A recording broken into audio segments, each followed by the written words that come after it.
The last 7 years have been the warmest on the planet since the beginning of modern record-keeping nearly 150 years ago. The science of global warming has been clear, definitive, and compelling. The cause of this warming is heat being trapped close to the surface of the Earth. The main reason for this is the massive, large-scale burning of fossil fuels, oil, natural gas, coal, which releases carbon dioxide. This carbon dioxide traps heat and prevents it from leaving the atmosphere. This scientific understanding has been well known and amply documented since 1988. Yet more than half the carbon pumped into the atmosphere since the Industrial Revolution, beginning in the 1700s, has accumulated in the 30 years since this scientific fact was established.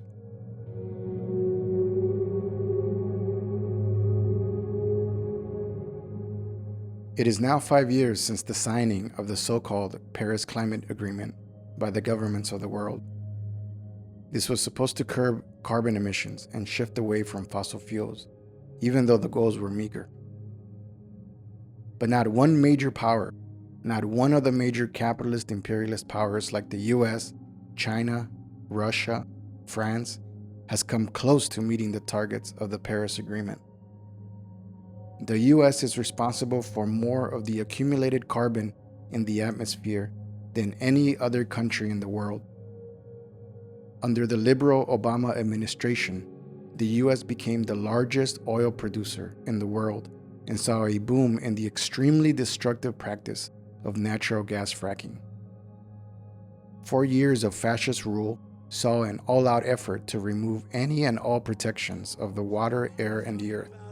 All of this with the global warming and that, and a lot of it's a hoax. It's a hoax. I mean, it's a money maker. The extraction and burning of fossil fuels were full speed ahead. Here's a basic truth. Fossil fuels are highly profitable.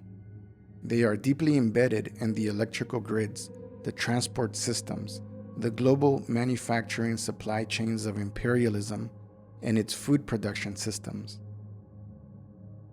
The genocidal military of the US empire is the largest institutional user of fossil fuels in the world, powering America's warships, warplanes, and tanks in its military bases and transport.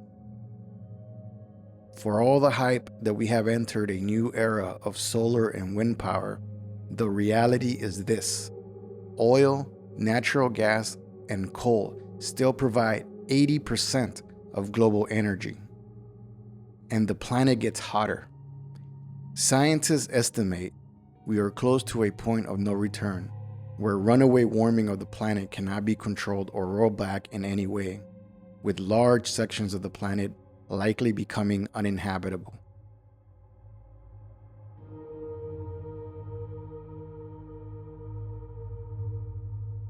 The effects of global warming are accelerating and widening in their devastation, far worse than scientists' early predictions. Arctic sea ice is melting at ever faster rates, the oceans are getting warmer, threatening coral reefs, marine ecosystems, and global fish habitat. Sea levels are rising, threatening to flood huge expanses of the planet, especially low-lying coastal countries like Bangladesh. Glaciers are melting, putting the planet's water supplies at risk for billions of people. The world is seeing an increase in droughts, wildfires, blistering heat waves, and extreme weather events, especially tropical cyclones and hurricanes. In the US alone, weather veers from California wildfires in the summer to polar freezes in the Midwest and Texas, like we have now. Global warming of the planet as a whole does not mean that all places in the world are going to get uniformly warmer. Some places like the east coast of the US are going to get much colder, and polar freezes are going to increase in frequency.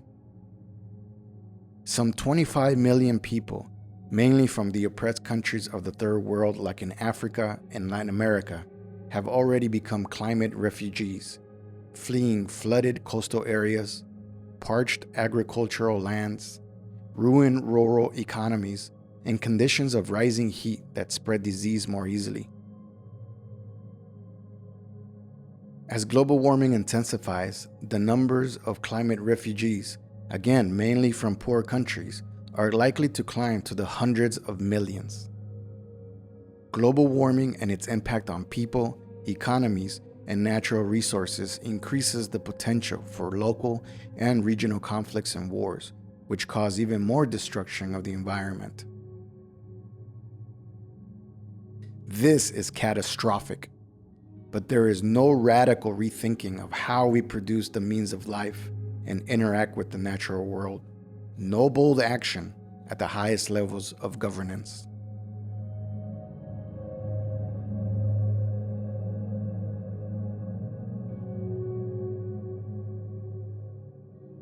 To understand why, we have to heed Bob Avakian's call in his New Year's statement for people to take up and apply science, based on evidence, going beneath the surface to understand the underlying dynamics and workings of reality.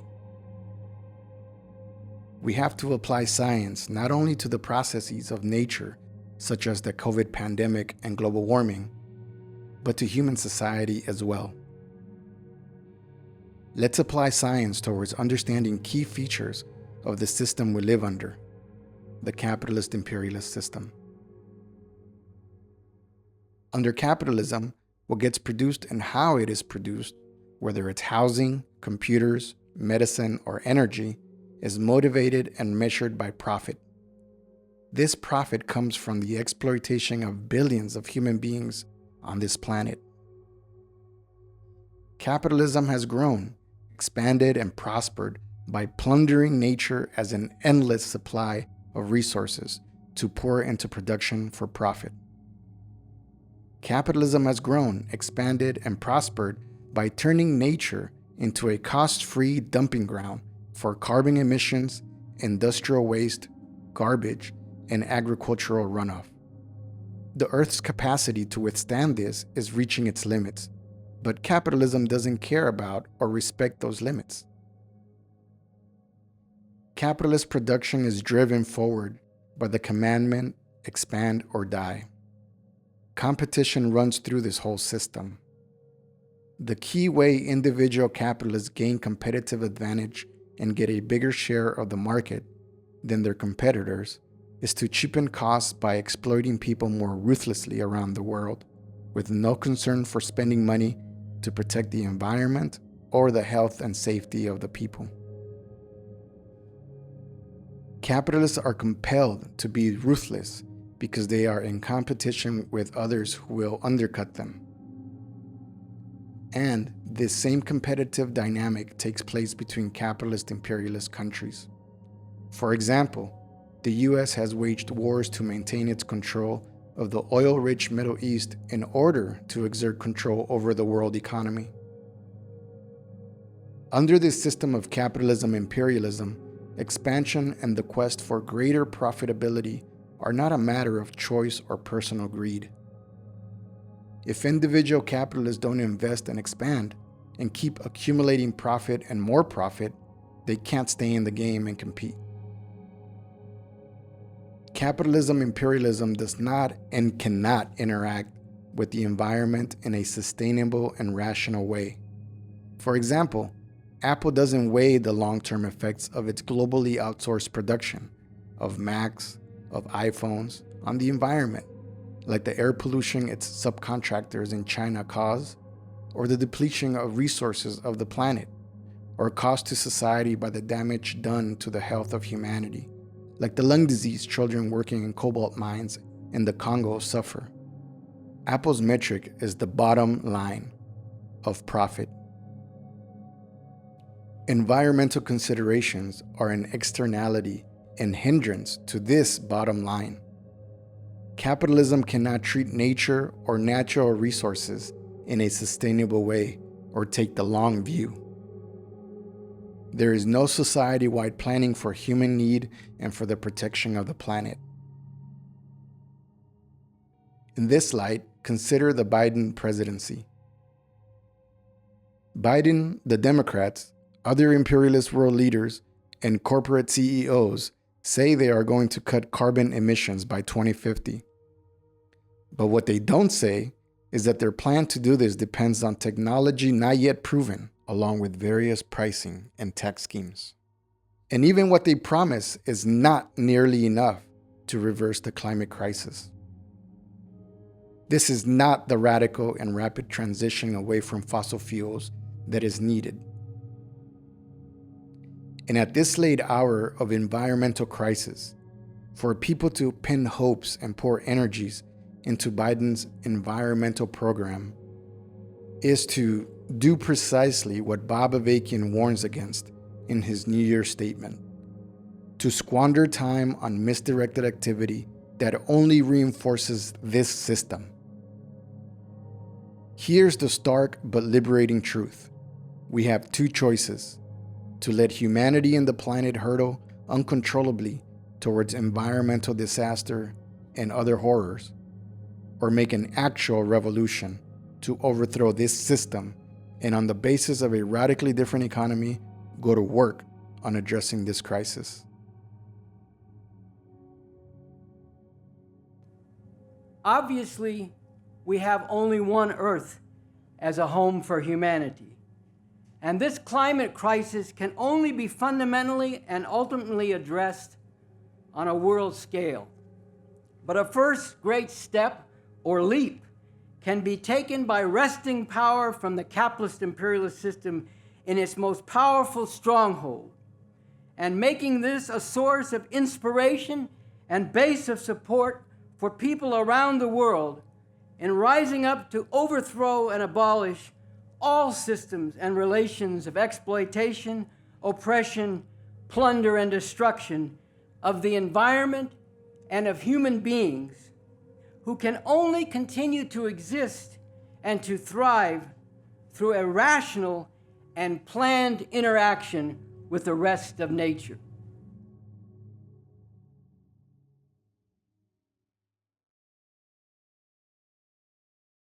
All right, so I'm really happy to welcome back to the Revolution Nothing Less show, Raymond Lotta. Raymond Lotta is a writer for RevCom.us. He is a follower of Bob Avakian. He's a spokesperson for the New York Revolution bookstore, and he has written extensively on this topic of the environmental emergency, and including he's the principal author of the segment that we just watched. So Raymond Lotta, welcome back to the RNL show. Well, thanks for having me here on Earth Day 2021. Listen, it's really good to have you back. So I wanted to start by asking you if you could speak about, at the end of that segment, you indicated that we have two choices. We either live with this destruction of the planet, driven forward under the system of capitalism, imperialism, or we make revolution. And then in the segment that we excerpted from Bob Avakian, he talks about the need to wrest power from this capitalist system and to actually set up a new kind of society, a new kind of economy that can go at solving this crisis. So I wonder if you could bring alive why and how that would make all the difference, a new state power. Yeah. Let me just begin by saying that that video very powerfully demonstrates that there's no way to address this environmental emergency on the scale that's required, with the urgency that's required, and in the interest of humanity by trying to reform this system that's based on exploiting people and on maximizing profit. That system has brought us to this pass that we're at now. And it's only socialist communist revolution that opens the possibility, the real possibility and the real avenues to go at this crisis, to work on this crisis. And let me start by explaining what I mean by that. First, by making a revolution, we overthrow this system. We defeat and dismantle the murderous, genocidal military of empire. There will no longer be a CIA and FBI, the repressive apparatus of control and imperialist coercion. And there will no longer be a General Motors or an Exxon Mobil or these private corporations. What's going to happen is that they will be stripped of their economic power, of their right and freedom to plunder the planet and to pollute the planet. And instead, we create a socialist mode of production. Under capitalism, the principal resources and means of producing wealth are privately owned and controlled. They are used for the purpose of profit and more profit based on exploitation. And it is a helter-skelter system of production in which capitalists are competing with each other. It's anarchic, it's unplanned, and it is destroying the planet. A socialist mode of production changes that. It means that the resources of society, the means of producing wealth, communication, transport, these now are the social public property of society. It means that rather than serving profit, these resources serve social need. It means rather than unplanned, chaotic production, this is now rationally planned and organized to meet the needs of humanity, to overcome the great divisions and forms of oppression in society, and to protect the planet. That's what this makes possible. And the most precious resource in the new socialist society is people.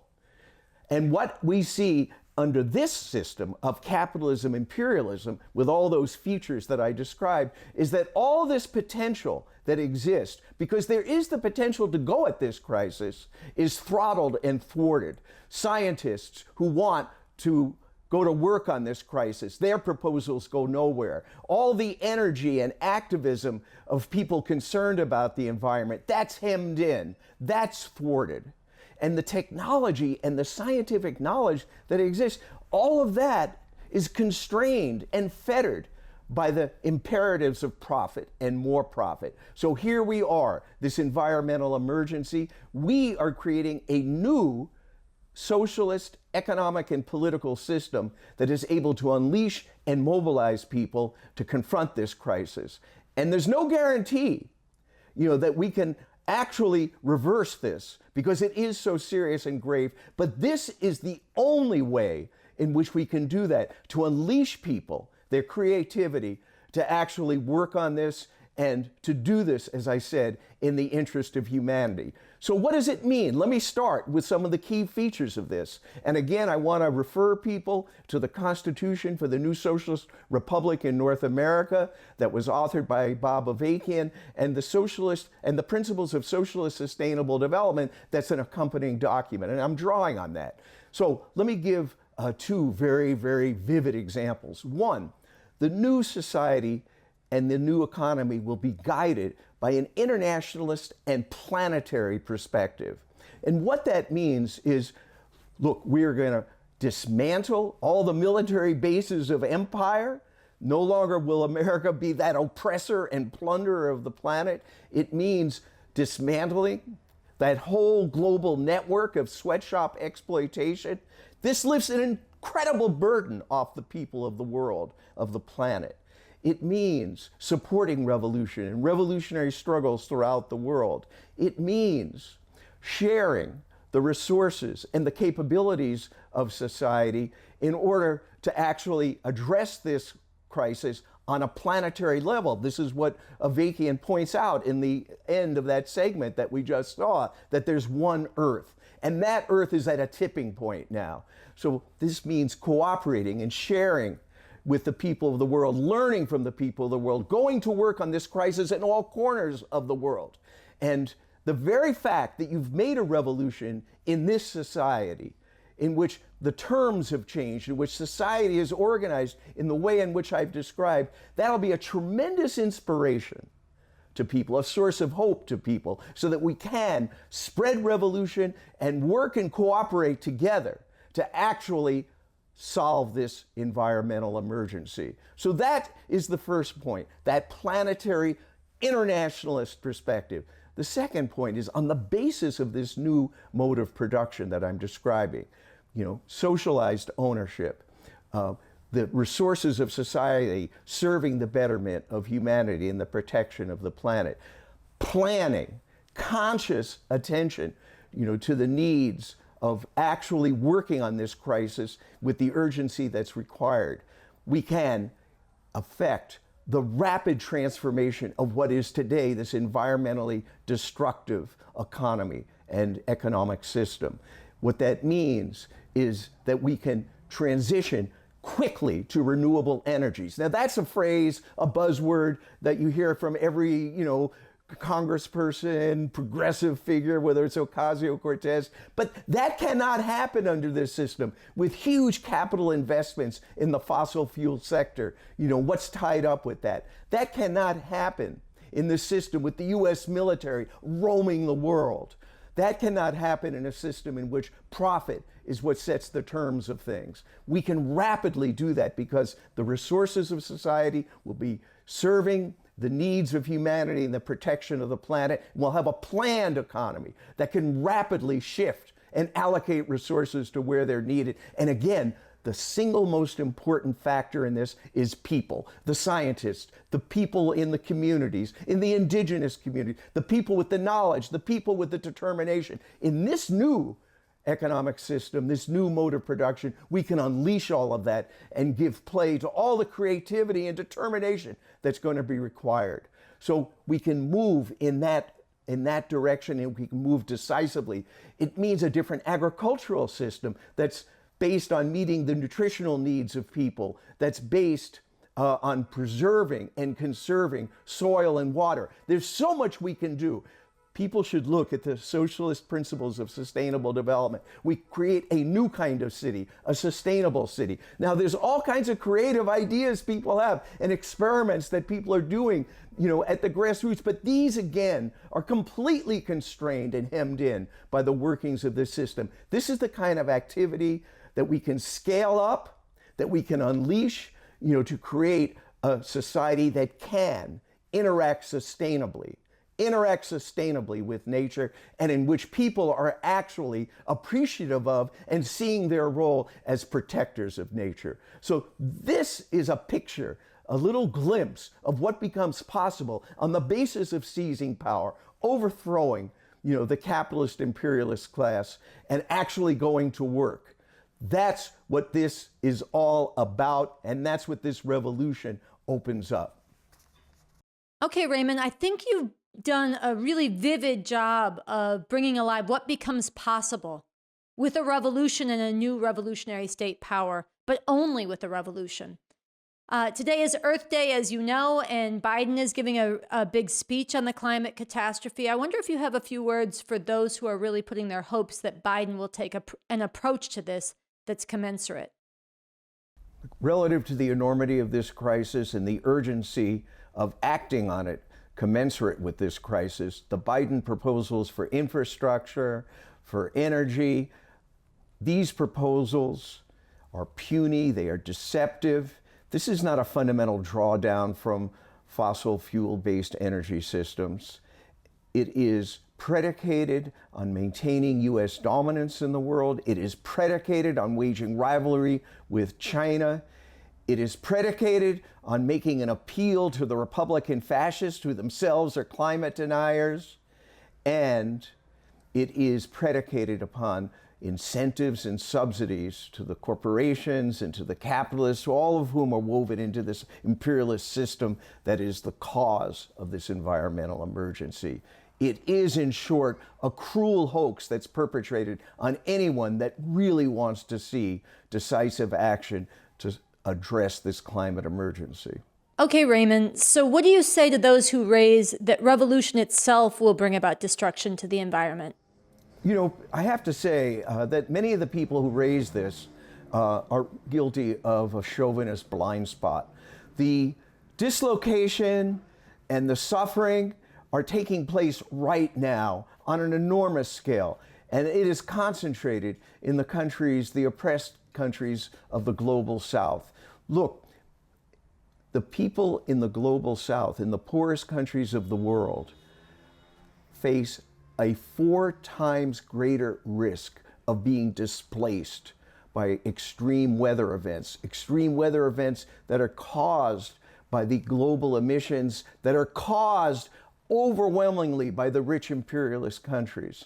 So this is happening today, and it is true that revolution entails dislocation and destruction, but this is nothing compared to the destruction and the dislocation that's happening today. And more importantly, this revolution opens up the possibility to actually confront and work on this environmental catastrophe, to unleash people to do that, and to create a society and world in which humanity can truly flourish. And what we have going for us to make this revolution and to bring this world into being is the new communism developed by Bob Avakian. And this is the liberatory and transformative alternative to the horrors of this world. It's the scientific method and approach to understand and change the world. And this is a society and world bristling with discovery, debate, dissent, experimentation that unleashes people so that we can create a society and world in which people would want to live and can live because we can interact with nature in a sustainable way. Raymond Lotta, I want to thank you so much for joining us here once again on the Revolution Nothing Less show. To everybody watching, I want to encourage you very strongly to get into the Constitution for the new Socialist Republic in North America, written by Bob Avakian, that brings alive vividly and concretely the society and the future society Raymond was just speaking about. Raymond, again, thank you for joining us. Thanks for having me on the show today.